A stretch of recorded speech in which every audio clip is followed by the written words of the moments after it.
Alright, so I'm going to start my in-cab inspection for the state of Arizona. The first thing I'm going to do, I'm going to check for my seatbelt for any cuts or frays. I'm also going to check that it latches and unlatches properly. Alright, so I'll be performing a safe start. I'm going to make sure my gear selector is neutral, my brakes are applied. I'm going to press my clutch to the ground. Let's start my engine. Alright, so I did notice that my ABS light turned on and off, indicating it's working properly. Alright, so the first thing I'm going to do, I'm going to check for my windows. I'm going to make sure they rolled up and down properly. They function properly, they're clean, clear. Alright, next I'll be checking my side mirrors, make sure they're properly mounted, clean, clear, not cracked, and they are properly adjusted to my needs. Alright. Next I'll be checking my windshield, make sure it does not have any rock shapes or any cracks. It's properly mounted, secured. I'm also going to check for my weather seal, make sure it's not dry rotted or it has any type of damage.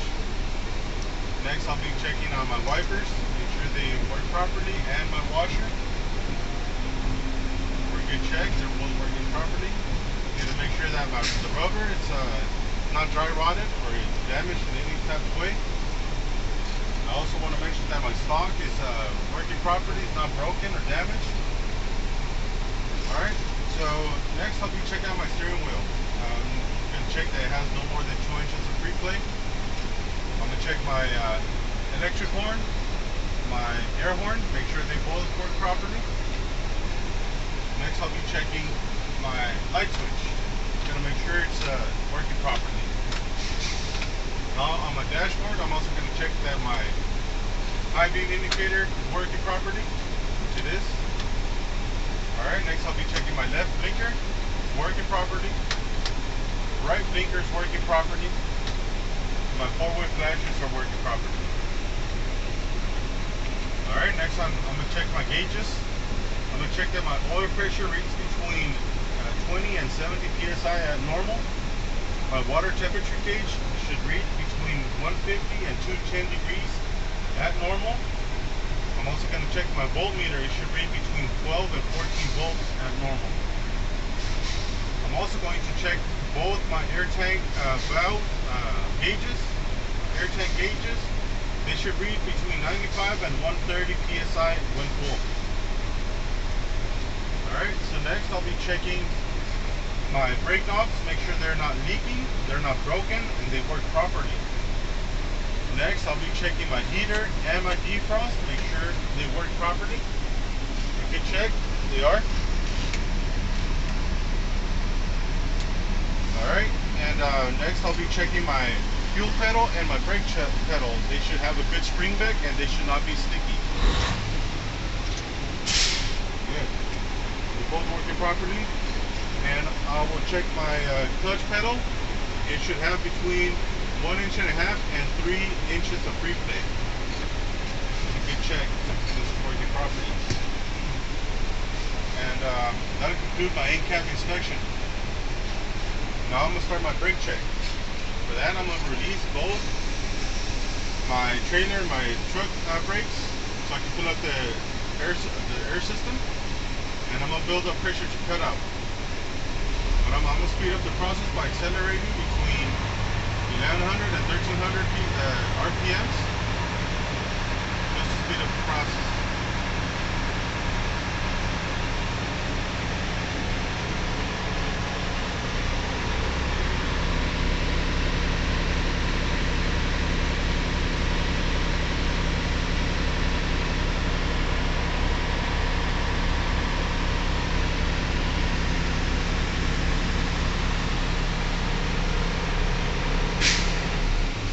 Go. Alright, so I'm going to turn off my engine. Alright, I'm going to turn on my switch so I can read my gauges. Now my first brake check is going to be my 4 psi leak check. What I'll be doing, I'm going to be applying my service brake. After the initial drop, I'll start my timer for 1 minute. And I should not lose more than 4 psi within that minute. So I'm going to push on my service brake, got my initial drop, start my timer. Not pretending. The minute is over. I did not see any visible movement on my air pressure gauge, indicating it's a good check.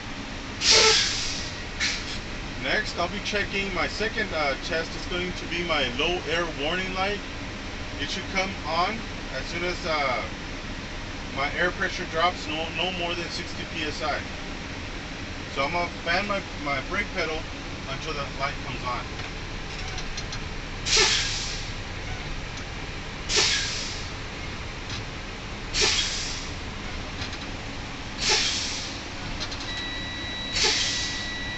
Alright, so my low air warning light did come on at 60 psi, indicating good check.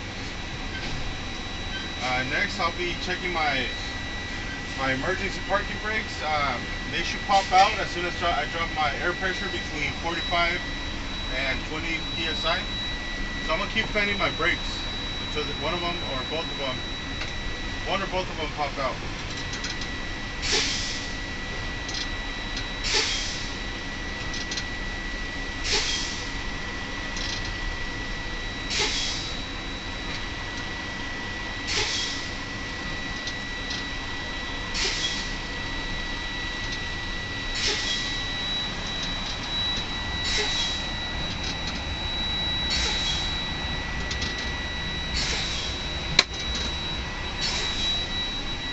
Alright, so one of my breakdowns did pop out at 25 psi, indicating a good check. I'll make sure my gear selector is neutral. My brakes are applied. I'm going to press my clutch to the ground. Let's start my engine.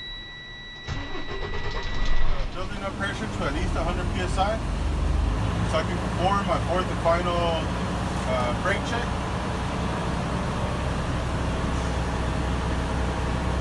Alright, so I'm ready to start my brake check.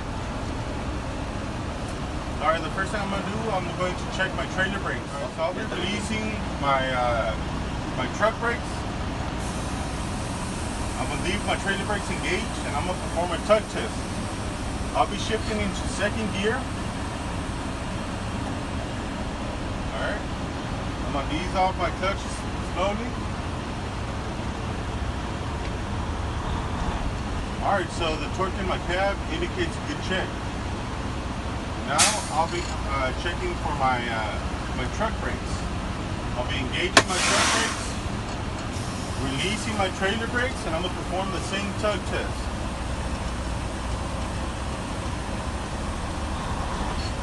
Alright, so the torque in my cab indicates a good check. Now I'll be checking my service brakes. I'll be releasing both brakes. I'm going to move the truck up forward about 2 feet and I'll be applying my service brake.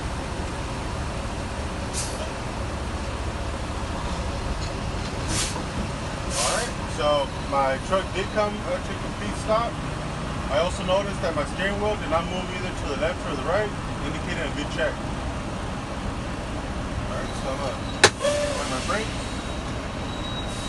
shifter in neutral, and that'll conclude my in-cab, well actually my in-cab and my brake check. Now if my instructor could get off and help me check my legs.